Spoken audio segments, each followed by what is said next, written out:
ذاتی اور شخصی زندگی پر کوئی زیادتی صحابہ کی طرف سے اور نبی پاک کی طرف سے، بہت بڑی بات سمجھا رہا ہوں اگر آپ کی سمجھ میں آئے تو، ہم ذاتیات پر اترتے، ذات پر اتر کر زیادتی کرتے، ذات پر ہمارا اب ظلم نجی سطح سے شروع ہو رہا ہے اور پوری ملت کو لپیٹ میں لے رہا ہے، پوری ملت کو، چھوٹی چھوٹی زیادتی ہیں جو پورے معاشرے کو اپنی لپیٹ میں لیتی ہیں۔ میرے نبی کریم علیہ السلام نے جو دین ہمیں دیا ہے وہ خیر خواہی کا مذہب ہے، وہ بھلا کرنے کا مذہب ہے، وہ کام آنے کا مذہب ہے، وہ ظلم سے بچنے کا مذہب ہے۔ میرے نبی پاک نے فرمایا ظلم سے بچ جانا، قیامت کے اندھیروں میں جو بڑا اندھیرا ہوگا وہ ظلم ہوگا۔ اصلاح معاشرہ کانفرنس کا پہلا سبق میں نے عرض کیا کہ نظر کو، ذہن کو، سوچ کو پاک رکھیں، اور دوسرا زندگی میں کبھی زیادتی نہ کریں، کبھی بھی اپنے مخالف پر بھی کبھی شخصی، ذاتی اور نجی اعتراضات نہ کریں۔ یہ انسان کے اندر کا ظلم ہوتا ہے، ہمارے گھروں کے اندر سے ظلم جنم لینے لگا ہے۔ روز بہو پہ تیل چھڑکا جاتا ہے، روز کسی نہ کسی شہر سے، اپنے ہی گھر سے، اپنے ہی چراغ کو بند کرنے کی خبر نکلتی ہے۔ سڑکوں پہ، چوکوں پہ، چوراہوں میں غریب مسلے جاتے ہیں، جس کے ہاتھ جہاں تک پہنچتے ہیں وہ وہاں تک معاذ اللہ زیادتی کر گزرتا ہے۔ اگر قوم ظلم سے بچنے لگے، زیادتی سے بچنے لگے، تکلیف دینے سے بچنے لگے تو معاشرہ سنور جائے گا۔ میرے رسول کریم علیہ السلام نے اپنے غلاموں سے پوچھا تھا بتاؤ مفلس کون ہوتا ہے، کون ہے جس کے پاس کچھ نہیں ہوتا؟ صحابہ نے کہا یا رسول اللہ جس کے پاس پیسے نہ ہو۔ بخاری مسلم متفق علیہ حدیث ہے۔ نبی کریم نے فرمایا نا بھائی، مفلس تو وہ ہوگا جو قیامت کے دن احد پہاڑ کے برابر نیکیاں لے کے آئے گا۔ یا رسول اللہ اتنی نیکیاں پھر بھی مفلس ہے، پھر بھی غریب ہے؟ تو نبی پاک نے فرمایا نیکیاں پہاڑ کے برابر ہیں پر اس نے چغلیاں بڑی کی ہیں، غیبتیں بڑی کی ہیں، مذاق بڑے اڑائے، اس نے لوگوں پر پھبتیاں بڑی کسی ہیں، تان و تشنی بڑے کیے، ظلم بڑے کیے، گالی بڑی دی، لوگوں کے بارے میں بری باتیں کی۔ اب رب کریم نے وہ ساری نیکیاں ان لوگوں میں بانٹ دی، یہ مفلس ہو گیا، غریب ہو گیا۔ زیادتی نہیں کریں، ظلم نہ کریں، اپنی نجی زندگی سے لے کر، گھر کے اندر سے لے کر اجتماعی زندگی تک زیادتی سے بچیں۔ میرے نبی کریم علیہ السلام نے اپنے غلاموں کو یہ درس دیا ہے، دیکھنا کبھی زیادتی نہ ہونے پائے، دیکھنا کہیں ظلم نہ ہونے پائے، دیکھنا کسی شخص کو تمہارے قول فعل سے، تمہارے مزاج سے تکلیف نہ پہنچے۔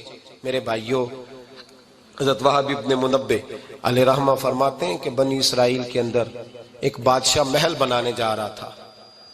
محل آج بھی جس آدمی کی سوسائٹی کے اندر 2-4 قلعے، 2-4 ایکڑ کسی غریب کے آ جائیں، وہ یا تو اسے دھمکاتا ہے یا بلیک میل کرتا ہے، کچھ نہ ہو سکے تو پھر قتل ہی کرا دیتا ہے معاذ اللہ۔ اور یہ خبریں عام ہمیں سننے، پڑھنے اور دیکھنے کو ملتی ہیں۔ بادشاہ محل بنانے جا رہا تھا، ایک غریب بی بی رہتی تھی، اس کی جھونپڑی بادشاہ کے محل کے نقشے میں آتی تھی۔ بادشاہ نے کہا بی بی منہ مانگی قیمت لے لو، خالی کر دو یہ مکان۔ بزرگوں کو اپنے جھونپڑیوں سے بڑی دلچسپی ہوتی ہے، بچے سوسائٹیوں میں چلے جاتے ہیں، ابا جی کہتے ہیں مجھے گاؤں میں رہنے دو، میرا یہی دل لگتا ہے، مجھے اس گھر سے دلچسپی ہو گئی۔ اماں کہنے لگی بادشاہ میں یہاں بیاہ کے آئی تھی، خامد انتقال کر گیا، اولاد اللہ نے دی نہیں، میں پکا ہوا پھالوں، گر جاؤں گی تو تیرا ہی ہے، لیکن مجھے اس آشیانے میں رہنے دے، یہ گھونسلہ میں نے تنکا تنکا کر کے بنایا ہے، مجھے رہنے دے، نہ مجھے نکال۔ کہنے لگا میرا نقشہ خراب ہوتا ہے۔ بی بی سارا دن مکان میں بیٹھی رہتی کہ میری جھونپڑی ٹوٹ نہ جائے، ظالم کی نظر میں آ گئی ہے کہیں میرا یہ آرزوؤں کا محل چکنا چور نہ ہو جائے، سارا دن ڈیوٹی کرتی۔ بادشاہ نے بھی 2-4 سپاہی کھڑے کر دیے، جب گھر سے نکلے تو بلڈوز کر دینا، مکان کو گرا دینا۔ وہ خاتون کتنی دن بندہ بیٹھ سکتا ہے؟ ایک دن سر شام گھر سے نکلی، 2-1 گھنٹے کے بعد واپس آئی تو مکان گر گیا تھا، دیوار بن گئی تھی۔ حضرت وہب ابن منبہ فرماتے ہیں بس اس نے دعا کی تو رب کریم نے وہ شہر سارا تباہ کر دیا۔ اس بی بی نے 2 جملے کہے تو الٹ پلٹ دیا وہ سارا شہر۔ میرے نبی کریم علیہ السلام نے فرمایا جب مظلوم کے ہاتھ دعا کے لیے اٹھتے ہیں تو عرش کا مالک آسمان سے کہتا ہے کھول دے سارے دروازے، اس کے بیچ کوئی پردہ نہیں رہنا چاہیے، آنے دے، مظلوم ہے، اس پر ظلم ہوا ہے۔ لوگ کہتے ہیں میں بے چین رہتا ہوں صاحب، مولانا صاحب، پیر صاحب، وہ گھر کے کونے سے چیخنے کی آواز آتی ہے، کوئی دم مل جائے، کوئی تعویذ ہو جائے، کچھ ایسا ہو جائے کہ بچت ہو جائے، کوئی ایسی پھونک لگ جائے کہ آرام آ جائے، تو میں کہتا ہوں بھائی اگر بڑے دم کرانے سے بھی فرق نہیں پڑا، اگر بڑے تعویذ لینے سے بھی چیخیں بند نہیں ہوئی، تو ذرا ٹٹول کے دیکھ لو کہیں کسی یتیم کی آہیں ہی نہ دفن ہو وہاں، کہیں کسی غریب کا گوشت تو نہیں دبا لیا، کہیں کسی کو لوٹ کے تو دیوار نہیں بنا لی، کہیں کسی کا مکان پہ قبضہ کر کے تو نہیں بنایا۔ اگر لوٹ اور حرام کا مال ہو تو پھر چیخیں بند نہیں ہوتی، پھر سکون سے سویا نہیں جاتا، پھر وہاں آرام کی نیند نہیں آتی۔ حضرت وہب ابن منبہ فرماتے ہیں بی بی آئی اور آ کر کے اس نے جب دیکھا میرا گھر ٹوٹ گیا ہے، محل ٹوٹ گیا ہے، حالات بدل گئے ہیں، تو خاتون آتی ہے اور میرے بھائی دعا کی تو اس نے انداز ہی بدل کے رکھ دیے۔ مکان سے نکلی تو مکان ٹوٹ گیا، اور فرماتے ہیں واپس آئی تو ہاتھ پھیلا کے پتہ کیا کہتی ہے؟ کہتی اے اللہ میں تو موجود نہیں تھی، بتا تو کہاں گیا تھا؟ تو بھی موجود نہیں تھا، میں تو نہیں تھی، پر تو کہاں تھا؟ بس رب کریم نے حضرت جبریل کو حکم دیا، فرمایا یہ بستی الٹ دو، ساری تباہ کر دو، یہ لوگ نہیں رہنے چاہیے، جو ظلم تو سہتے ہیں بغاوت نہیں کرتے، نہیں رہنے چاہیے۔ صاحب طبقات کہتے ہیں میرے مصطفیٰ کریم سید عالم صلی اللہ علیہ وسلم کے وصال ظاہری کے ایام قریب آئے تو حضور نے سرخ پٹی باندھی، تیز بخار ہے نبی کریم کو، 2 صحابہ سہارا دے کے مسجد میں لائے، نبی پاک علیہ السلام کو بظاہر سہارا دے کے لایا گیا۔ کریم رسول نے لوگوں کو جمع کیا، حضور آج کیا ہونے والا ہے، آج کیا کہا جائے گا، آج کس لیے میٹنگ بلائی ہے؟ نبی کریم کے کل صحابہ جب مسجد میں جمع ہوئے تو کھچا کھچ مسجد بھری ہے۔ وصال ظاہری سے چند یوم پہلے کی بات، نبی پاک نے فرمایا آج تمہیں کوئی جہاد کی ترغیب نہیں دینی، آج کوئی نیا پیغام نہیں دینا، آج تمہیں بتانا ہے کہ رب نے اپنے بندے کو اختیار دیا ہے، چاہے تو دنیا میں رہے، چاہے تو اس کی بارگاہ میں حاضر ہو جائے۔ اس عبد نے بارگاہ ربوبیت کی طرف لوٹنے کا ارادہ کر لیا ہے۔ حضرت صدیق اکبر رونے لگے تو صحابہ نے کہا تمہیں کیا ہوا؟ کہنے لگے سمجھ نہیں رہے، کسی کی بات نہیں کر رہے، نبی پاک تو اپنی بات فرما رہے ہیں، اس نے جانے کا ارادہ کر لیا۔ سنیے میرے بھائی، محبوب پاک نے فرمایا بھائی کسی شخص کو میری طرف سے کوئی تکلیف پہنچی ہو تو بدلہ لے سکتا ہے، بدلہ لے سکتا ہے، کسی کو تکلیف پہنچی ہو۔ صحابہ پھوٹ کے رونے لگے، محبوبہ کرم ہی کرم ہوا ہے، رحمت ہی رحمت آئی، آپ کے بارے میں گمان کرنے والا بھی دائرہ ایمان سے نکل جائے گا۔ حضور آپ کیا فرما رہے ہیں؟ فرمایا نہیں بھئی اٹھو۔ پیچھے سے جناب عکاشہ بن محصن اٹھے، ہاتھ کانپتے ہیں، آگے بڑھے، کہنے لگے یا رسول اللہ ایک جنگ کے موقع پر آپ نے درہ مارا تھا، ننگی پیٹھ پر صفیں سیدھی کراتے، بات دل میں رہ گئی ہے، میں نے بدلہ لینا ہے۔ نبی کریم نے فرمایا بلال دوڑ کے جاؤ، فاطمہ کے گھر درہ پڑا ہے، درہ لاؤ۔ سیدنا بلال حبشی کہتے میں گیا، دستک دی، سیدہ طیبہ طاہرہ حضرت فاطمہ فرمانے لگی بلال کیسے آئے ہو؟ اماں جی وہ درہ چاہیے تھا۔ سیدہ کو تشویش ہوئی، کہنے لگے بلال نہ تو جنگ پہ جانا ہے، نہ جہاد ہے، نہ کوئی ایسا موقع ہے، حضور کی تو طبیعت مبارک بظاہر بڑی علیل ہے، درہ کیا کریں گے؟ حضرت بلال عرض کرنے لگے اماں جی ایک صحابی بدلہ لینے لگے ہیں، صاحب طبقات نے جملے لکھے ہیں، کہتے ہیں بی بی صاحبہ نے درہ بھی دیا اور امام حسن حسین کو بھی باہر نکالا۔ فرمانے لگی عکاشہ سے کہنا 100 درے مارے، ان 2 شہزادوں کے جسم پر نبی پاک کے قریب نہ جائے، میں نے 2 بچے پیدا ہی اپنے محبوب پر قربان کرنے کے لیے کیے، ان کو لے جائے۔ حضرت بلال کہتے ہیں میں 2 شہزادے لے کے آیا، اور جب دروازے میں میں لے کے پہنچا تو نبی پاک نے دیکھا تو آنکھوں میں آنسو آ گئے، فرمایا ان کو بٹھا دو، مجھے پتا ہے فاطمہ نے کیا کہہ کے بھیجا ہے۔ حضرت سیدنا بلال فرماتے ہیں درہ میں نے جناب عکاشہ کو دیا، حضرت عکاشہ درہ لے کے آگے جو بڑھے تو حضرت ابوبکر صدیق نے ان کے پیروں پہ ہاتھ رکھا، فرمایا عکاشہ میری طرف آ یار، مجھے مار درے، نبی پاک کے قریب نہ جا۔ مصطفیٰ کریم نے فرمایا ابوبکر تو ہٹ جا، اسے آنے دے۔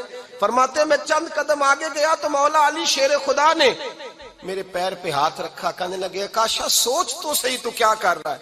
حضور نے فرمایا علی ہٹ جاؤ، میرا اور ان کا معاملہ ہے۔ جناب عکاشہ آگے بڑھ رہے، نبی کریم نے فرمایا میں اپنی امت کو درس دینا چاہتا ہوں، خبردار خبردار زندگی میں تمہارے ہاتھ سے زبان سے کسی کو تکلیف نہ پہنچنے پائے، خبردار یاد رکھنا وہ معاشرے بگڑ جاتے ہیں، وہ معاشرے تباہ کر دیے جاتے ہیں جہاں ظلم ہوتا ہے، جہاں زیادتی ہوتی ہے، جہاں لوگوں کو ستایا جاتا ہے۔ محبوب کریم کے قریب آئے حضرت عکاشہ کا، حضور میری پیٹھ ننگی تھی، آپ بھی ذرا کپڑا ہٹائیے۔ نبی کریم نے پیٹھ سے کپڑا ہٹایا، جناب عکاشہ نے درہ جو اٹھایا تو صحابہ کی چیخیں نکلی۔ حضرت عکاشہ نے درہ دور پھینکا، حضور کے بطن اطہر سے لپٹ گئے، چومنے لگے، کہنے لگے حضور وہ تو صفیں سیدھی کراتے لگ گیا تھا، آپ نے کہاں مارا تھا؟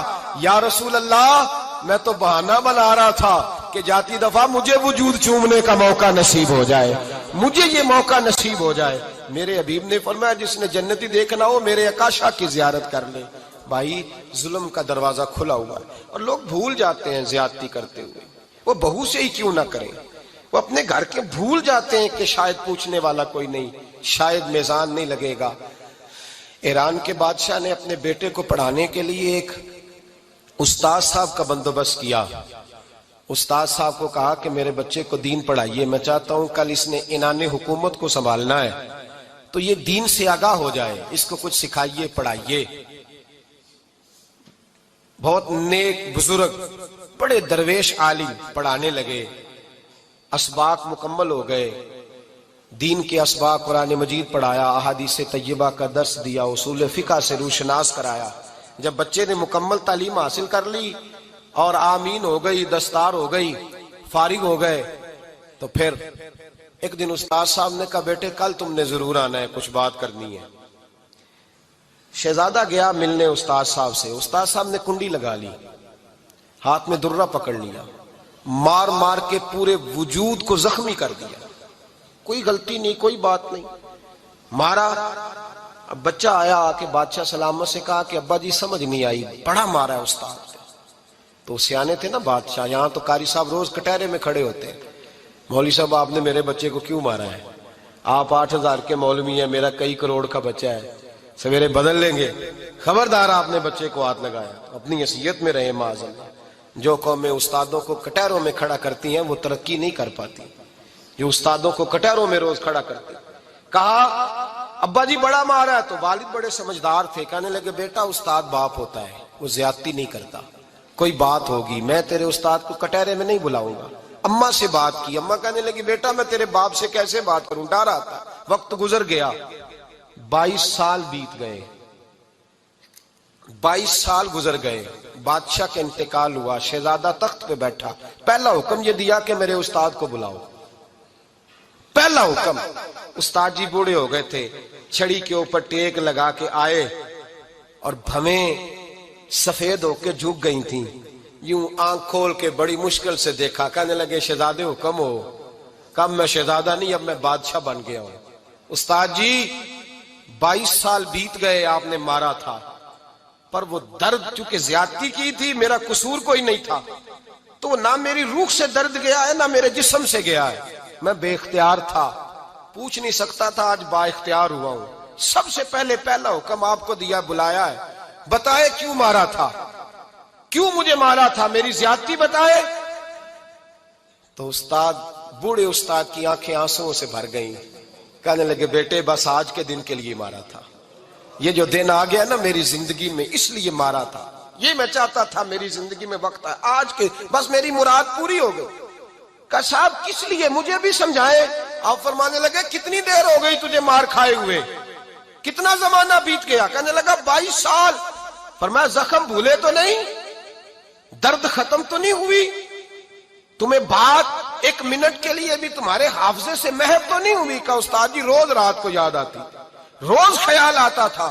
استاد کہنے لگے بھائی تو بے اختیار تھا، پوچھ نہیں سکا، 22 سال تجھے یاد رہا، مجھے پتا تھا تو ایک دن حکمران بنے گا، میں نے تجھے اس لیے مارا تھا کہ بیٹے یاد رکھنا، کسی پہ ظلم نہ کرنا، اگر تجھے 22 سال تک یاد رہا ہے تو جس پر تو ظلم کرے گا اسے بھی قیامت تک یاد رہے گا، اور یہ یاد رکھنا تو آج با اختیار ہوا تو تو نے مجھے بلا لیا ہے، قیامت کے دن غریب با اختیار ہو جائیں گے، مظلوم با اختیار ہو جائیں گے، وہ با اختیار ہوں گے، للہ الواحد القہار، رب کریم کی بارگاہ کے اندر ان کا اختیار ہوگا، اکیلے اللہ کی حکمرانی ہوگی، پھر وہ بلائیں گے بڑے بڑے کج کلاہ، دنیا میں جن کی پگڑیاں اونچی تھیں وہ سر جھکائے کھڑے ہوں گے، دنیا میں جو ڈکٹیٹر بنتے تھے ان کی پشتیں لال ہوں گی، ان کو غدار لکھا جائے گا، قیامت تک نہیں بھولے گا۔ ظلم کرنا تو سوچ سمجھ کے کرنا، اتنا کرنا جتنا تم سہ سکتے ہو۔